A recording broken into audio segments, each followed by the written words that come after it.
Election நேரம் இது. ஒவ்வொரு நிமிஷமும் ரொம்ப முக்கியம்.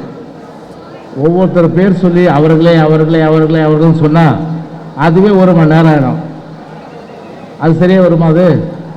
அதுதான் மேடை நாகரிகம் கருதி இந்த நேரத்தில் நீ பெரியவனா நான் பெரியவனா இருக்கக்கூடாது. எல்லோரும் ஒரு நோக்கம். அந்த ஒரு நோக்கம் என்ன? நம்முடைய மத்திய சென்னையில் நம்முடைய கூட்டணியுடைய வேட்பாளர் மாம்பழ சின்னத்திலே போட்டியிடுகின்ற அம்மாவுடைய ஆசி ஐயாவுடைய ஆசை பெற்றிருக்கின்ற நம்முடைய சாம்பல் அவர்கள் வெற்றி பெற வேண்டும். 40 தொகுதியும் நாம் பிடித்து அகில இந்திய அளவில் நம்முடைய கூட்டணி டெல்லியில் சென்று தமிழ்நாட்டினுடைய உரிமைகளை திமுக போல வித்துற மாட்டோம். திமுக போல கூட்டணி வச்சுட்டு தமிழ் இனத்தை அழித்தாங்களே, அந்த வேலை ஒருவர் செய்ய மாட்டோம். தமிழினம் வாழ்வதற்கும் தமிழ்நாட்டினுடைய உரிமைகள் மலர்வதற்கும் உண்டான இந்த கூட்டணி தான் நம்முடைய இந்த கூட்டணி. எனவேதான் இது இயற்கையாக அமைந்த கூட்டணி, மக்கள் விரும்புகின்ற கூட்டணி, மக்கள் நல கூட்டணி. காலம் ஒரு சக்கரம் சொல்லுவாங்க. எப்படிதான் உலக உருண்டை சொல்லியா அந்த மாதிரி இப்ப வரலாறு பாரு, சுத்தி வருது. 98ஆம் ஆண்டு மீண்டும் மலர்ந்திருக்கின்றது. அன்றைக்கு இதய புரட்சி தலைவி அம்மா அவர்கள் ஒரு மெகா கூட்டணி அமைத்து அன்றைக்கு முழுமை அளவிற்கு தமிழ்நாட்டிலே அதிகமான அளவிற்கு டெல்லியிலே பிரதிநிதித்துவம் பெறுவதற்கு அன்றைக்கு அந்த கூட்டணி காரணமாக இருந்தது. இன்றைக்கு அந்த கூட்டணி முழுமை அளவிற்கு 98 மீண்டும் மலர்ந்திருக்கின்றது. ஏன் 98 சொன்னா, இதே தொகுதியில் அம்மாவுடைய நல்லாசியோடு அன்றைக்கு அனைத்து இந்திய அண்ணா திராவிட முன்னேற்ற கழக கூட்டணியோடு நான் மத்திய சென்னை நாடாளுமன்ற வேட்பாளராக இங்கே போட்டிட்டேன். ஆனால் அப்போ எதிர்த்து நின்றது மத்திய அமைச்சர் திரு முரசொலி மாறன் அவர்கள். அப்போ ஆனால் ஒரே கட்டத்தில் தேர்தல் வச்சிருந்தா இப்போ மாதிரி அப்போ நான் ஜெயிச்சிட்டு இருப்பேன். நான் அம்மாவுடைய நல்லாசியோடு கூட்டணி நல்லாசியோடு. ஆனால் 2 கட்டமாக தேர்தல் வச்சதில் முதல் கட்டத்தில் தென் மாவட்டங்கள் மற்ற மாவட்டங்களை முடிஞ்சு 2ஆவது கட்டம் நடக்கும்போது முழுமையான அளவிற்கு அன்றைக்கு திமுக அரசாங்கம் அன்றைக்கு இருந்த நிலையில் பூரா கள்ள ஓட்டு அடிச்சு கம்ப்ளீட்டாக ஜெயிச்சிட்டாங்க. அப்போ கூட குறைஞ்ச வாக்கு வித்தியாசம் தான், கிட்டத்தட்ட 40,000 வாக்கு வித்தியாசத்தில் அன்றைக்கு தோல்வி நிலை. ஆனால் அதன் பின்பு நம்ம இதய புரட்சி தலைவி அம்மா அவர்கள் இது என்றைக்கும் அனைத்து இந்திய அண்ணா திராவிட முன்னேற்ற கழகத்துடைய கோட்டை என்பதை நிரூபிக்கின்ற வகையில் நம்முடைய விஜயகுமார் அவர்களை நிறுத்தினார்கள். விஜயகுமாரை பொறுத்தவரை 1996ஆம் ஆண்டு மாணவர் அணியில் அன்னைக்கு அம்மாவிடம் சொல்லி பொறுப்பு போட்டோம்.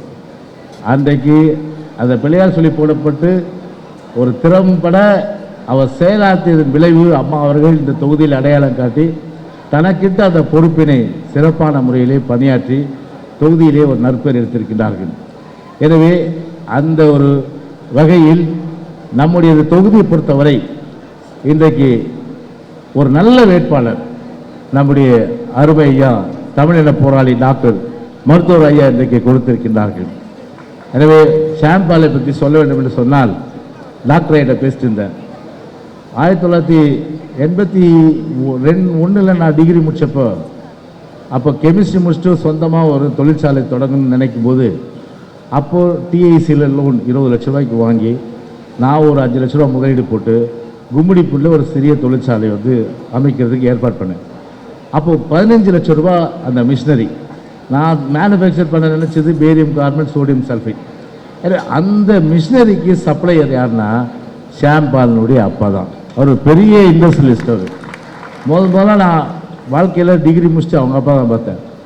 அப்போ அவ்வளோ தூரம் அவர் நெருக்கமாகி அவர் சொல்லுவார், நான் எப்படியாவது ஜெயக்குமார் உங்கள் கட்சியில் சேர்ந்து எனக்கு ஒரு எம்பி ஆகணும்னு எனக்கு ஆசை, அதுக்கு நீங்கள் வாய்ப்பு தரேன்னு சொன்னார்.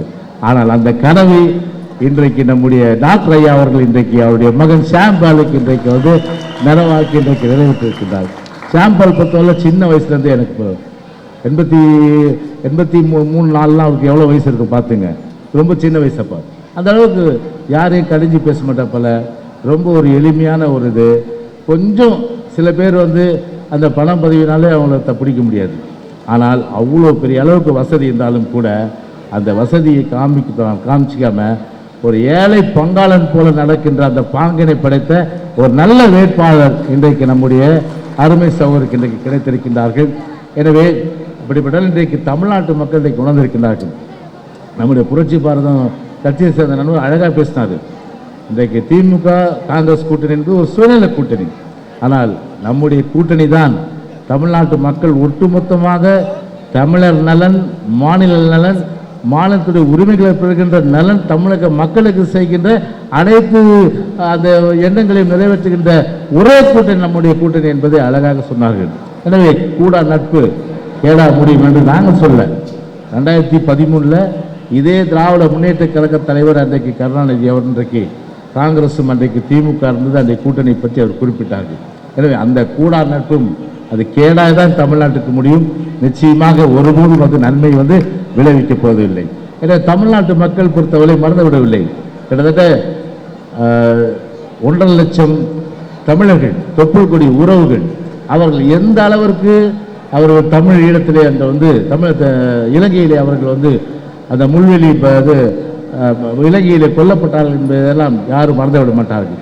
எனவே அந்த அளவிற்கு மீண்டும் வந்து அவர்கள் ஒன்று சேர்ந்திருக்கிறார்கள் தமிழ் இனத்தை அழிப்பதற்கு. எனவேதான் அப்படிப்பட்ட அந்த சுயநிலை கூட்டணி நிச்சயமாக தமிழ்நாட்டு மக்கள் ஓட அளவுக்கு அவர்கள் ஒவ்வொரு தொகுதியிலும் அவர்கள் வந்து டெபாசிட் இழக்கின்ற அளவிற்கு அனைத்து இந்திய அண்ணா திராவிட முன்னேற்ற கழக அந்த கூட்டணி நண்பர்கள் நிச்சயமாக பணியாற்றி தமிழ்நாட்டிலே அம்மா அவர்கள் சொன்னது போல நாடு நமது 40 நமது என்கின்ற வகையிலே வரலாறு நிச்சயம் படைப்போம்.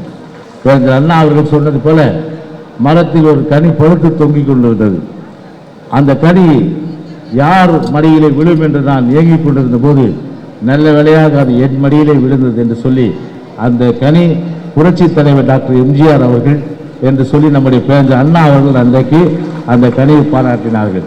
அதே போன்று இந்த தொகுதியை பொறுத்தவரை வந்து விஜயகுமார் பெற்ற நல்ல அருமையாக அவர் செய்திருக்கிறார்கள். ஆனால் கூட்டணியிலே இடங்கள் கொடுக்கப்பட வேண்டும். எனவே அந்த அடிப்படையில் வந்து இன்றைக்கு இது ஒதுக்கீடு செய்யப்பட்டிருக்கின்றது. ஆனால் எங்களுக்கு ஒரு ஆர்வம் என்னென்னு சொன்னால் டாக்டர் யாரை போடுறாரு இந்த இடத்துல அப்படின்னு பார்த்தா ஒரு நல்ல கனியாக இதய கனியாக மரத்தில் தொங்கிக் கொண்டிருந்த அந்த கனி இன்றைக்கு அனைத்து இந்திய அண்ணா திராவிட முன்னேற்ற கழக தொண்டர்களுடைய மடியில் இன்றைக்கு வந்திருக்கிறது. நிச்சயமாக அந்த கனியை நாங்கள் டெல்லிக்கு அனுப்புவோம் என்று சொல்லி விடைபெறுகின்றேன். நன்றி, வணக்கம்.